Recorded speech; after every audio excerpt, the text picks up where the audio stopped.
Good morning, everybody. Aigey here, and today I want to talk to you about something that's very important, I feel, when playing any sort of competitive game that apply to any sort of co-op game, any sort of competitive versus game, just anything where you have to have a task where you have to trust someone else.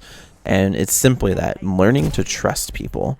Sometimes you'll have people make a call and you won't necessarily 100% trust in them.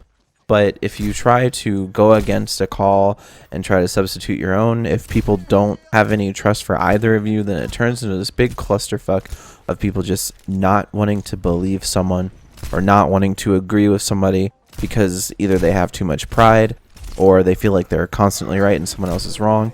But sometimes learning to listen to a call from someone else can be the very thing that you need to do in order to climb in any sort of competitive setting. Because when you try to fight with somebody constantly, you go back and forth for hours and you get nothing done. And when you're playing Overwatch, you don't have the time to argue forever.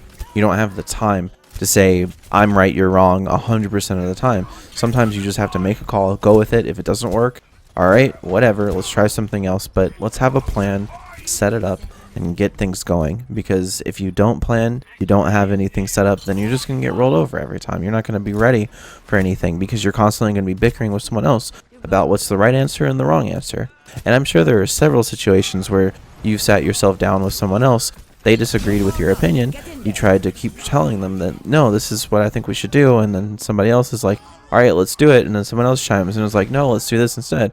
And then that same person that agreed with you originally is like, all right, let's try this other one. And then you guys just fight forever. Within that 5-minute window of you being able to do something, you spent 10 minutes to just go back to the original thing and be like, all right, let's try this out. Because that happens. It does. But sometimes take a step back, follow your pride, and say, you know what? All right, let's try it out. Let's make it happen. Instead of fighting with somebody, just do something. A wrong call is at least a call. It may not always work out 100%.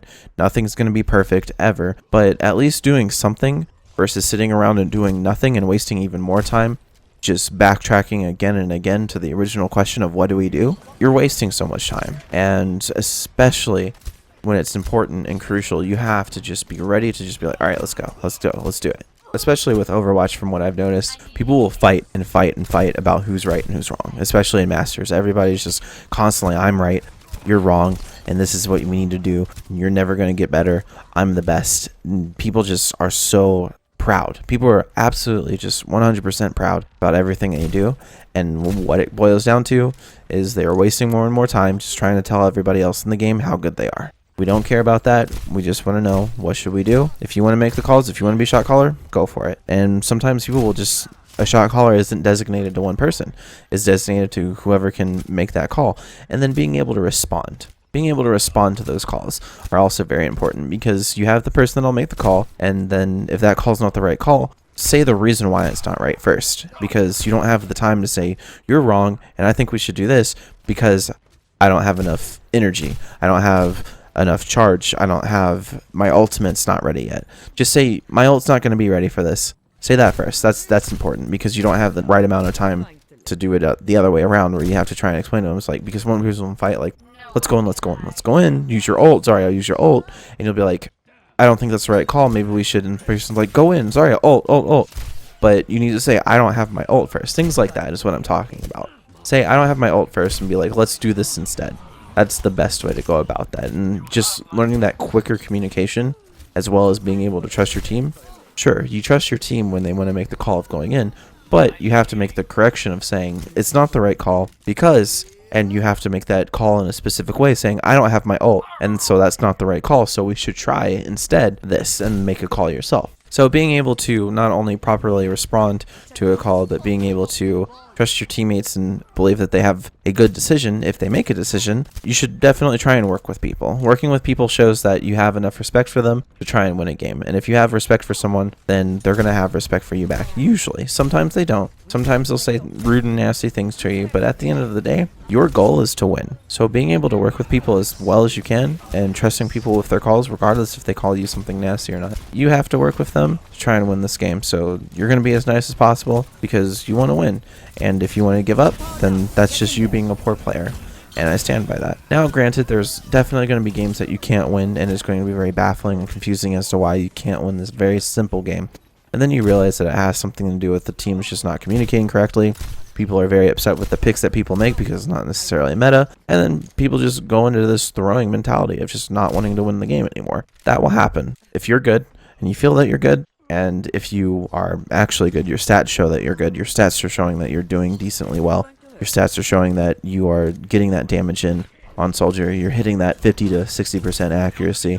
You are doing as much as you can on Ana, landing those sleep darts per minute, getting those really good responsive, reactive plays that are needed and necessary for playing the support role. You're getting those things in, you will climb. And I believe that 100%. Now I want to hear your opinion. Trusting your teammates. What do you think is the most difficult thing about trusting somebody that you're playing with? There are 100 different things that people will probably say when it comes down to this, but at the end of the day, I want to hear your opinion. I want to hear what do you think is what's really difficult. For me personally, I'll tell you. I think that someone making a call should definitely be good. It's great, but being able to respond to the call effectively is where the problem comes in. People just do not trust the call. It's like you made the call. We act like we kind of want to do it, but then we just don't. And then people get frustrated, and it's like we should just go in and do this, but the call just doesn't happen. Or another one that really tilts me is making a call and then switching it up immediately. Those things are so confusing. When you make the call, like let's say put your shield generator in secret on Temple of Anubis point B, and then no, put it by spawn. Wait, no, put it back in secret. This was a situation that happened recently. It's kind of funny, but at the same time, it's one of those things where it's like, all right, I'm listening to you. I'm listening to your call. You made the decision. Let's do it. All right, cool. But then you keep switching it up every 2 seconds. And it's like, all right, I can't keep up with you. I can't keep up. Things like that happen. Those are probably two of the most tilting situations for me. Again, at the end of the day, I want to hear some of the things I tell you. Anyway, guys, thank you so much as always for watching. I appreciate each and every one of you. I will see you guys in the next one. All right, guys, peace. Aigey!